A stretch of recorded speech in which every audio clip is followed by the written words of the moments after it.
اداکار سلمان خان نے money laundering case میں جیکلین کا نام آنے کے بعد اداکارہ سے کنارہ کشی اختیار کر لی۔ بالی ووڈ اداکار سلمان خان نے منی لانڈرنگ کیس میں جیکلین کا نام آنے کے بعد اداکارہ سے کنارہ کشی اختیار کر لی۔ بالی ووڈ اداکارہ جیکلین فرنانڈیز ایک نئی مشکل میں گرفتار ہو گئی۔ گزشتہ روز کروڑوں روپے کی منی لانڈرنگ کیس میں ملوث سکیش چندرا شیکھر سے جیکلین کے قریبی تعلقات کا انکشاف ہوا تھا، جس میں کہا گیا تھا کہ جیکلین نے سکیش چندرا سے کروڑوں روپے کے تحائف لے رکھے ہیں۔ گزشتہ روز ہی بالی ووڈ اداکارہ کو ممبئی ایئرپورٹ پر بیرون ملک جانے سے روک دیا گیا۔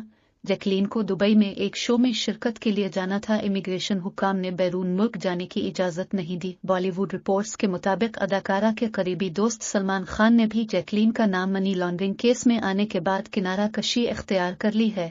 رپورٹس کے مطابق دبن خان ریاض میں ہونے والے دبن کنسرٹ کے لیے اب جیکلین کی جگہ کسی اور چہرے کی تلاش میں ہیں۔